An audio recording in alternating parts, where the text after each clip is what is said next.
नहीं मिल सकता। देखो मालिक की मेहर से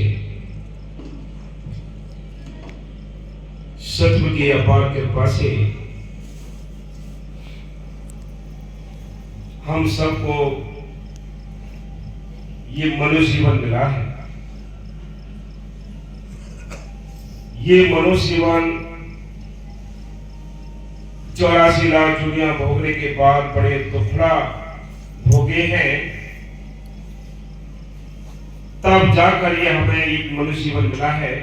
संत इसको हीरा जन्म भी कहते हैं। कहते हैं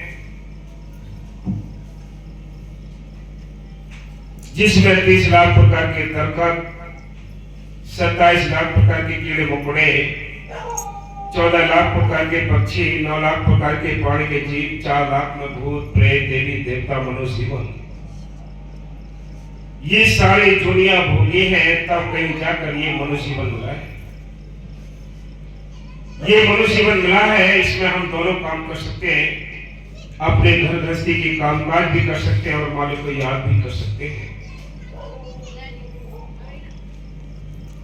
संतों ने लिखा है कि इस मनुष्य जीवन को पाकर, इस हीरा से जन्म को पाकर हम अपने जो किए हुए कर्मों का सिलसिला है, ये कर्मों को भी अभ्यास करके काट सकते हैं और अपने जो सामाजिक हमारे ऊपर कर्ज है उनको भी अदा कर सकते हैं। ये सौभाग्य मिला है कि एक मनुष्य जीवन के अंदर बैठकर मिला है। ये हीरा जन्म है, लेकिन हीरा जन्म तभी है ये हीरा से काम करे। हीरा से जब तक काम नहीं होते तब तक ये हीरा जन्म नहीं होता। संत कहते हैं कि खाना पीना सोना उठना ये पशुओं का काम है, बंदे में फर्क जो लेता गुरु का नाम है। कि खाना पीना पशु पक्षी भी करते हैं, बच्चों को पैदा भी करते हैं, उनसे प्यार भी करते हैं, उनकी देख रेख भी रखते हैं और खा पीकर उम्र गुजार के सोकर यूं ही अपना जीवन खत्म करके चले जाते हैं। इसी प्रकार अगर हमने इस मनुष्य जीवन को पाया और पशुओं के समान भी हमने काम किए, बच्चों को पैदा किया, उनको पालन पोषण किया, इसमें सारी जिंदगी गुजार दी, उस प्रभु को नहीं जाना, उस सतगुरु के लिए नहीं जाना, ना उसकी बंदगी की, ना उसको याद किया और ऐसे ही खा पी कर उम्र गुजार कर चले गए, तो हमने और पशुओं में कोई भी अंतर नहीं। जिस प्रकार पशु पक्षी भी जा रहे हैं, ऐसे भी हम भी यहाँ से चले जाएंगे, तो हमने और पशुओं में कोई अंतर नहीं। अंतर केवल इतना है, इस मनुष्य जीवन को पाकर हम अपने घर गृहस्थी के काम काज करते हुए अपने उस मालिक को याद कर सकते हैं। इसलिए संत कहते हैं ये मौका और किसी दुनिया में नहीं है। आप अपने आंखों से सारी दुनिया को देख लो, सारी दुनिया बंधन में पड़े हैं, भोग भोगती है, सजाएं काटती है, लेकिन मालिक की बंदगी नहीं कर सकती। ये बात समझाने के लिए वो मालिक अपने संतों को हर एक युग में भेजता है। पहले भी उसने अपने संतों को भेजा है, आज भी उसने अपने संतों को भेजा है, आगे भी उसने अपने संतों को भेजना है। जब भी कोई भी आत्मा अपने घर वापस गई है, जिसका आत्म कल्याण हुआ है, वो बिना नाम के नहीं हुआ। संत मिले, संतों ने नाम जपाया और नाम जप के हम अपने घर वापस चले गए। लेकिन कैसे? संतों से नाम मिले, उनके वचनों पर अमल करें। संत कहते अंडे मांस मछली नहीं खाने, नशे किसी प्रकार के नहीं करने, बुरे कर्मों से बचकर तुम नाम जपोगे, वो सारे काम करने वाला सतगुरु तुम्हारे अंदर बैठा है। वो मालिक अंदर है, बाहर नहीं है। ये मंदिर मस्जिद गिरजाघर गुरुद्वारे ये हमने बैठने की एकांतवास जगह बनाई है, जहाँ दुनियादारी की भागदौड़ से बचकर हम बैठने के लिए वहां एकांत में जाते हैं। लेकिन मालिक तो तुम्हारे अंदर बैठा है, वो बाहर नहीं है घट में सूझत रही लानत ऐसी जिंद, तुलसिया संसार को तो भयो मोतिया बिन। के मालिक अंदर है, हम उसकी तलाश बाहर करते हैं। ना मालिक बाहर किसी को मिला है, ना मिल सकता है। जितने बड़े पूजनीय साधने सारे ग्रंथ साथ लिखे हैं, संतों ने बताया है, वो एक ही इशारा दिया है कि नाम जपोरे बात शानी, बिन गुरु जग में हुए हानि, के बिना गुरु के बिना नाम के किसी का छुटकारा नहीं होता, वहां कितने मथे मांगो। हाँ जी, सच्चा नाम नहीं मिल सकता, ये बिना संतों के सच्चा नाम नहीं मिलता। ये गुरु मंत्र है जो हमारे आत्म कल्याण करा सकता है, और कोई तरीका नहीं। अपने मन से कितने ही आप जाप का पूजा पाठ कर रहे हैं, जब तक भक्त का संत नहीं मिलता, आपको भक्ति करने का कोई अधिकार नहीं मिलता। हाँ जी, यह नियम नया नहीं, जब से दुनिया बनी है तब से यही नियम चला आ रहा है।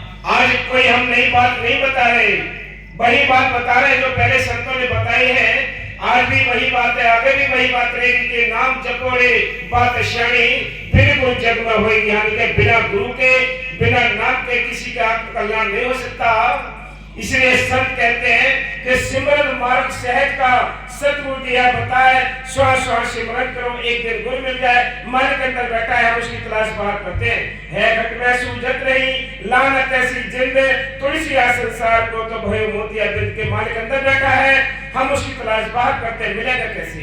हाँ जी, संत सने ही नाम है, नाम सने ही संत, नाम सने ही संत, नाम से वही मिलावे, बेह वाकिफकार मिलन की राह बतावे। संत वाकिफकार होते हैं। अब हम कहें कि संतों की दुनिया में बड़े ठगी है, और भी संतों के बारे में संत कहते हैं कि दुनिया में हम कितनी ठगी से जूझते हैं, जितनी ठगी और किसी में नहीं, जितनी भक्ति के मार्ग में है, हम किसको पूरा संत माने, कैसे हम संतों को पहचाने।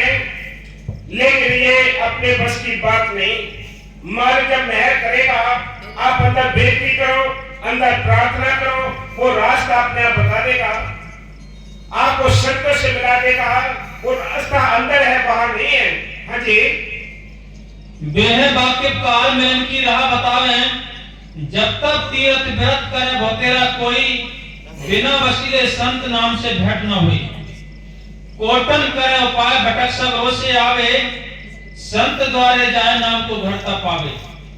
पलटू ये है प्राण पर आदि शक्ति और अंत, संत सने ही, तो उसको सतगुरु के नूरी स्वरूप जो संतों के स्वरूप में प्रकट होता है के दर्शन होते हैं। इस जगह हजारों अनंत शब्द की धुनें आ रही हैं। सतगुरु का ये नूरी स्वरूप भीख और सच्ची धुन पकड़ाता है, बल्कि अंग संग रहता हुआ धुरधाम पहुंचाता है। वो मालिक है, पढ़ता है, हर समय काम करता है, आपके अंग संग रहता है। वो अंदर बैठा है, बाहर नहीं है। वो राम अंदर है। राम रमे का सो रामा, जो भटभट में रमा है, जो सबके लिए जिंदगी ताकत देता है, वो राम अंदर बैठा है, बाहर नहीं है। बाहर रामचंद्र जी आए, रामचंद्र अपने समय पर आए, काम करते चले गए। लेकिन आज हमें उस राम की तलाश करनी है जो सारी दुनिया का मालिक है, जिसने खंड ब्रह्मांड देवी देवता सब बनाए हैं। वो राम अंदर बैठा है, बाहर नहीं है। हाँ जी, सच्चे नाम यह शब्द की प्राप्ति निरोध सतगुरु की बख्शिश है। जिसको नाम मिला है उसकी अपनी कोई औकात नहीं। इंसान की मालिक जब मेहर करता है तब नाम बनता है। इस नाम को पाने के लिए पुराने इतिहास को उठाकर देख लीजिए। 12-12 साल तक नाम पाने के लिए पानी ढोया, झाड़ू लगाई, तब कहीं जाकर नाम मिला है। जो हमारे नाम की कदर नहीं करते, ये नाम देखने को छोटा है, लेकिन इसके अंदर अनंत भंडार भरे पड़े हैं। संत कहते हैं ये नाम की ताकत उसको पता पड़ता है जो इंसान जपता है। बाकी जिसने कदर कर ली उसको कुछ हासिल हो जाएगा, बाकी किसी के बस की बात नहीं। हाँ जी, सच्चे नाम में शब्द की प्राप्ति सतगुरु की निरोध दात है। ये किसी मेहनत या कमाई का फल नहीं, ये किसी मेहनत का या किसी यानी और किसी दया का वो नहीं है, लेकिन मालिक की स्वयं मेहनत का खेल है। जो मालिक की मेहनत से हम सबको नाम मिला है, हमारा फर्ज बनता है इसकी कदर करें, हम नाम जपें, अंदर मालिक की तलाश करें। जब प्यास नहीं होगी तो आपको तलाश भी नहीं होगी, जब प्यास है तो तलाश है। हाँ जी, सीमा के अंदर किए गए कर्मों का फल वह शब्द जो कि सीमाओं से परे है किस प्रकार हो सकता है। पहले तो सतगुरु की दया के बिना कोई पूरा साधु या संत नहीं मिल सकता। जीव की अपनी शक्ति नहीं कि बिना सद्गुरु की दया के वह किसी पूर्ण साधु या संत की खोज कर सके। किसी की औकात नहीं कि कोई सच्चे संतों के पास जा सके। बाबा मस्ताना जी के वचन है कि 8-8, 10-10 जन्मों की भक्ति होती है तब जीव संतों के दरबार में पेश होता है। और भी ज्यादा अच्छी भक्ति होती है तो जीव को नाम मिलता है, और भी ज्यादा अच्छे संस्कार है तो नाम जपने का शौक लगता है। बिना उसकी कृपा के ये काम नहीं हो सकता। हाँ जी। फिर जब तक सद्गुरु की आज्ञा ना हो साधु से नाम नहीं मिलता ही नहीं है। लोग लाइन में खड़े होते हैं फिर भी निकल आते हैं, लेकिन जब समय नहीं तो किसको नाम नहीं मिलता। हाँ जी। उसकी दया मेहर के बिना कोई नाम को जप नहीं सकता, क्योंकि उस रास्ते में सैकड़ों फंदे और बाधाएं काल शक्ति की ओर से डाली जाती हैं। कदम कदम पर काल निगरानी करता है कि ताकि कोई जीव परमात्मा का कार्य कर ना सके, नाम जप ना सके, नाम ले ना सके, अच्छे कार्य कर ना सके। वो हास्य में हमारी ओर निगरानी रखता है कि कब कमजोरी हो और हम इस जीव को हड़प ले। हाँ जी। जिनकी पकड़ से बच निकलना जीव के अपनी बस की बात नहीं। हाँ जी। ये सब कुछ होने पर इस तुच्छ जीव के परिश्रम या कमाई की पहुंच कहां तक हो सकती है, जबकि वह सच्चा शब्द अगम अपार और सब सीमाओं से परे है। ये तो सद्गुरु की अपार कृपा ही है जो ये दुर्लभ दात बख्शे। दुर्लभ दर्शन साध का दुर्लभ गुरु उपदेश, दुर्लभ करवा कठिन है, दुर्लभ परस